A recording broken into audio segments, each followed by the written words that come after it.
جس کو رمضان ملے وہ روزہ رکھے۔ تو روزہ تو انشاءاللہ رکھیں گے، لیکن میں تھوڑی سی ایک گزارش کروں گا کہ جسم کی صحت کے لیے اپنی غذا پہ کنٹرول کریں۔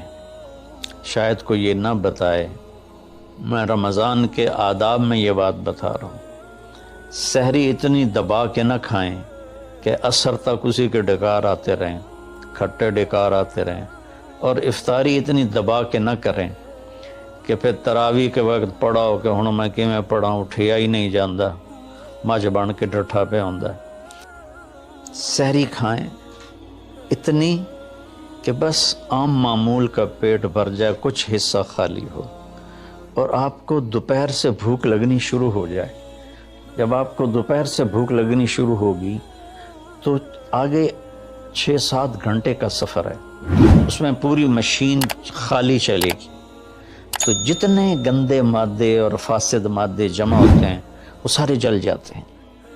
اچھا، ایک اور بھی بڑا خوبصورت رمضان کا معنی ہے۔ اللہ کے نبی نے فرمایا کہ یہ نہ کہا کرو رمضان آ گیا اور رمضان چلا گیا، کہو رمضان کا مہینہ آ گیا، رمضان کا مہینہ چلا گیا، چونکہ رمضان اللہ کا نام ہے، اللہ اس میں اپنے بندوں کے گناہوں کو جلا دیتا ہے۔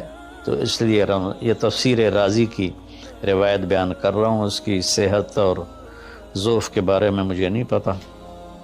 تو جب آپ کا فاقہ 12 بجے سے شروع ہو جائے گا، 6-6:30 بجے تک چلے گا، تو آپ کے جسم کا ایک ایک خلیہ گرم ہو جائے گا اور اس میں سے بھاپ نکلے گی۔ پھر آپ افطاری جب کریں تو سنبھل کے کریں، ٹھنڈا برف سے بھرا ہوا پانی اور روح افزا اور جام شیریں اور دودھ سوڈا، اور اس میں برف کے اتنے بڑے بڑے ڈلے ڈال کے جب آپ پیتے ہیں تو سارے دن کے روزے کا جسمانی فائدہ فوت ہو جاتا ہے، ختم ہو جاتا ہے۔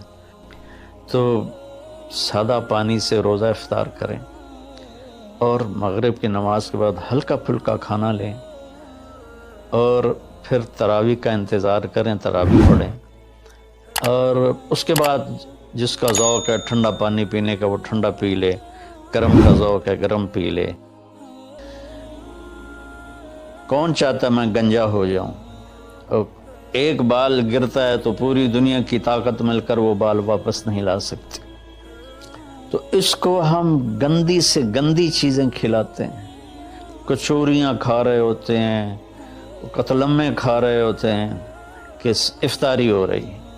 تو اللہ کے واسطے ٹویوٹا گاڑی میں صاف پیٹرول ڈلواتے ہو اور اس خوبصورت گاڑی میں گند بھر دیتے ہو، سموسے اور پکوڑے، اور ابھی کھانا بعد میں کھانا ہوتا ہے۔ تو مہربانی کریں، اپنے جسم کی صفائی کریں، اعتدال سے کھائیں، افطاری بھی اتنی کھائیں کہ آپ کی بھوک باقی ہو، تو آپ آرام سے تراویحیں پڑھ لیں گے۔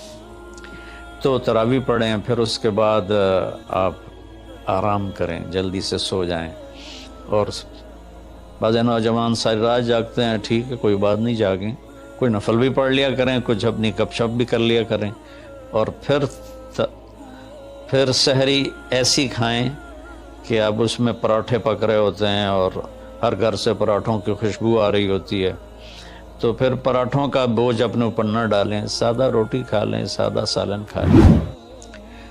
یہ تو جسمانی فائدہ ہوگا۔ روحانی لحاظ سے کیا ہے؟ شہر رمضان، رمضان جل جانا، جلا دینا، رمضان کا مہینہ۔ اس لیے اللہ کے نبی نے کہا، یہ کہا کرو ماہ رمضان آیا اور ماہ رمضان گیا، کیونکہ اللہ آنے جانے سے پاک ہے۔ تو یہ نہ بھی ہو تو رمضان میں جلنے کا مطلب کیوں ہے؟ اسی مہینے کے ساتھ کیوں ہے کہ ہر روزے کے ساتھ اللہ اس کے گناہ معاف کرتا ہے، اس کے گناہوں کو جلاتا ہے، اس کی بھوک کی آگ میں جلاتا ہے، جلاتا ہے، جلاتا ہے۔ آخری روزے اللہ تعالیٰ کیا کرتے ہیں کہ اس کے سارے گناہوں کو جلا کے راکھ کر دیتے ہیں۔ رمضان ایسا مہینہ ہے کہ اس میں ایسی اللہ کی رحمت متوجہ ہوتی ہے کہ سارے گناہ جل کے راکھ ہو جاتے ہیں، ہوا میں اڑا دیے جاتے ہیں راکھ کی طرح۔ تو یہ تب ہوگا جب ہمارا پورا جسم روزہ رکھے، ہماری آنکھیں روزہ رکھیں، تو پھر یہ روزہ یہ رمضان بنے گا اور ہمارے گناہوں کو جلا دے گا یا دھو دے گا۔ اور اس میں خاص طور پر اللہ کے نبی نے فرمایا کہ شراب پینے والا توبہ کر لے، چونکہ